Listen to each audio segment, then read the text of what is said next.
So I was watching Shingeki no Kyojin for the first time and I thought, okay, this is something different here. Look, I was not into Shingeki before. I was kind of how do I pronounce this? Skeptical. I was kind of skeptical about it because it seems like one of those animes that get so hyped up, but when you're going to watch it, it's just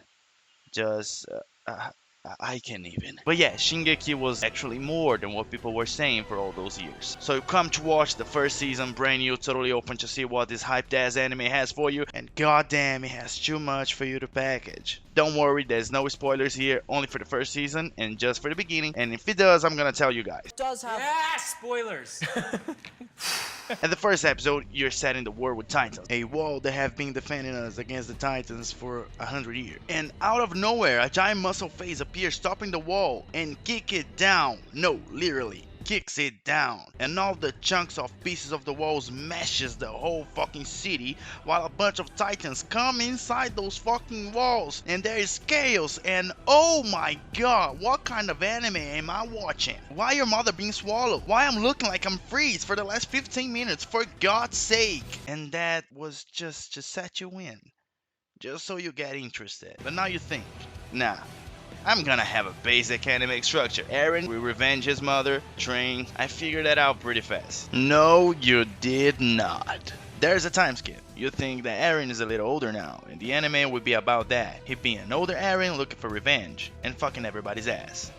And it kinda is. But they just kick the fucking walls on your face again. 5 years later. Literally. And again, everything gets dirty. And by that time, the 50th episode of the show, you realize for the second time that it doesn't matter how much they train. They will get wrecked by those giant freaks. There's no training. They're just humans with web shooters. That's it. The enemies are just too strong. And that's what made me enjoy the show so much. They don't try to make you believe that 20 humans with 2 swords and a fucking web shooter can fuck 4 of those together. They just can't. So they put the focus of the history in 3 different themes. 1. A hope to the human side. This is a plot twist right in the middle of the first season. Calm down, there's no spoilers here. The moment that you discover that there is a little bit of hope when a character matches their power. But soon we get a plot twist again, and soon this is all about treasure. 2. Second season is really short and focus only on the last part of the first season, treasure. And it's get really dark. Yeah, even more dark. By that season you start to understand that this show is telling a story about humans, and you start to lose the notion of who is the enemy. They even ask the question, Monkey, how does he figure into this? Come clean! Who's the real enemy? Tell me what you know! Who is it?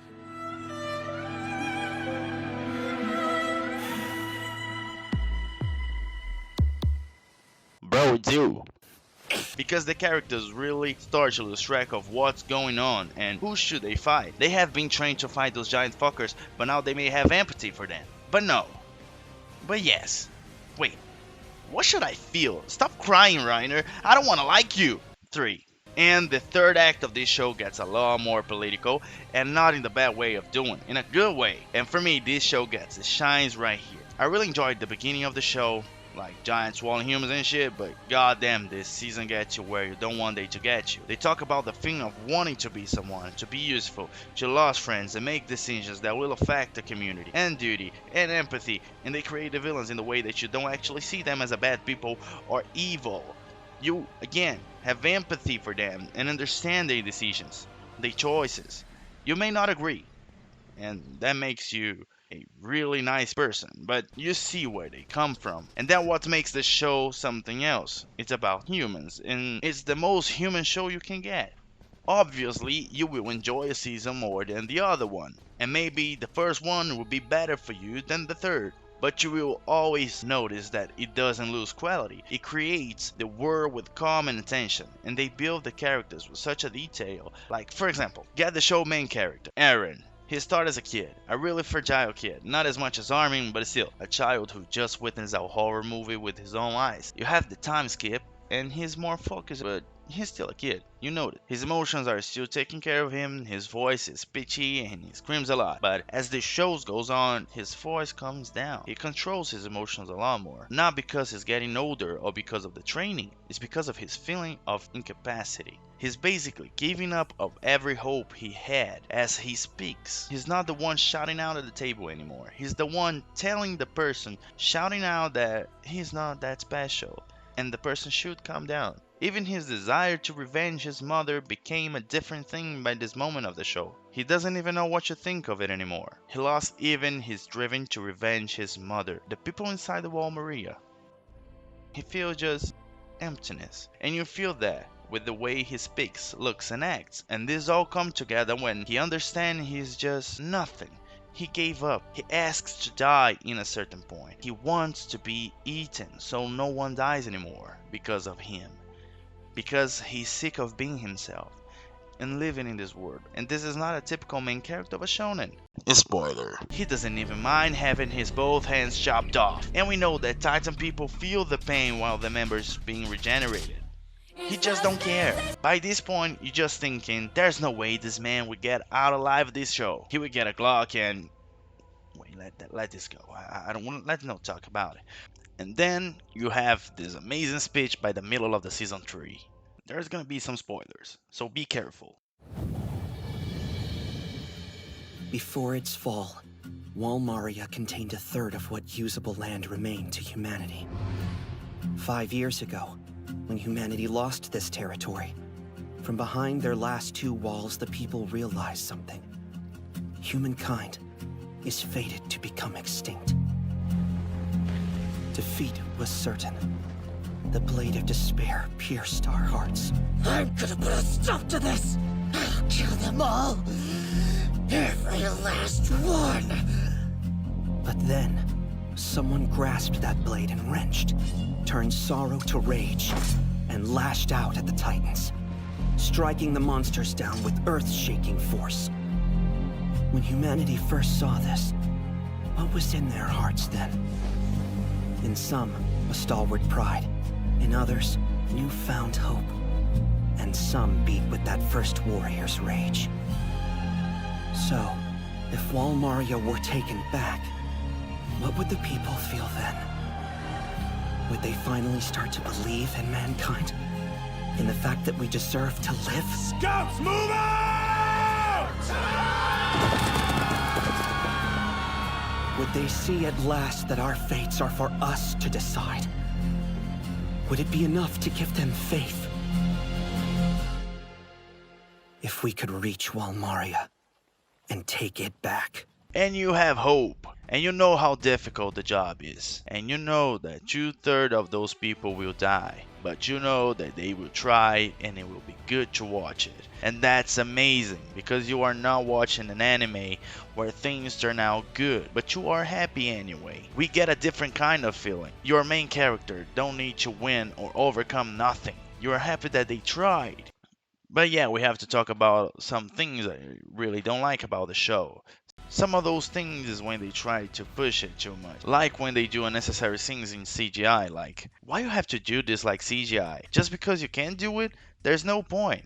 It just creeps me out to see the horses animated like that. One other thing that I quite don't like about the show is when they go outside the walls. When they do it, I don't get the same vibe as I get in Game of Thrones. Like, this is a really different place. Sometimes it seems all just plan, just trees and titans. That's it. No matter where you go, there's nothing much to see. And they often talk about what's outside the walls. の外にあるのは巨人だけじゃないよ。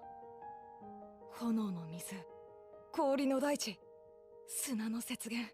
But I'm really not looking forward. It's just grass and big creepy babies. At first, I really was into it, imagining some old civilization city, structure, story, a more deeper look at the past of the humanity there.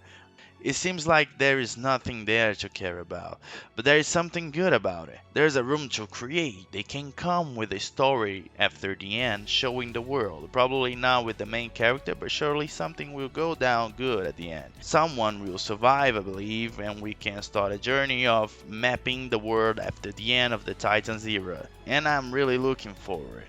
Disclaimer. Okay, I admit I have not read the manga yet, but probably what I just bitch about is probably solved, and we're gonna have this in the 4th season and in the rest of the manga. So I believe in Isayama, and this is just a review of the 3 seasons that I have watched. So that's it. Thank you. coming back to the good things, even the horses have a big role. If they die, dude, You're screwed. Thank you. Bye. and the enemy knows that and will kill the horses first so our good guys can't flee. That's an amazing way to make the world you build credible. They even have those things to carry the horses down the walls. It's really great the amount of details they put on this. The other good thing they do, and the other reason why I think this show is great, is that they subvert what we think or what we thought. Our pre-assumptions that the shonen main character should be like we always have seen. But no, Armin is the real shonen main character archetype. And this is amazing because he's a side character as much as Roni is in Harry Potter, or Sasuke in Naruto, or Zoro in One Piece, or any other side character that supports the main. But this side character is built with all the shonen main character archetype. And it's so beautiful to see this being built in the last 3 seasons, and then we get the battle in the season 3, and no, he have been true to deliver this part in the season 3. It makes me think of how good this show is written. There's no bullshit. You can't fool the audience by saying he was a clone. If the person gets a critical hit, it's over. It's critical. He's gonna die, period. And this is what sells the show for me. I'm always getting a different feeling about it. I'm always realizing how good the show is in such different ways. If you stop at some point in the past, just get back on track. Like, immediately. Find watch it in Crunchyroll so you can watch the final season like I did. And I don't regret a single minute. I actually started a YouTube channel speaking in a language that is not my first one, just to talk about it. That should give you some example what I'm talking about. I'm also releasing a second video just to talk about the character building in Shingeki, and man, I'm getting some PTSD coming from this guy right here, and we're gonna talk about it. We're gonna talk also about Armin being the real protagonist of the show and all this good stuff. I will also, now that I got back on track with the show, watching the final season with you guys, and later I will discuss the manga as well. So please like and subscribe so you can watch the second part of this video with me, and it's probably coming in a day or two. Bye.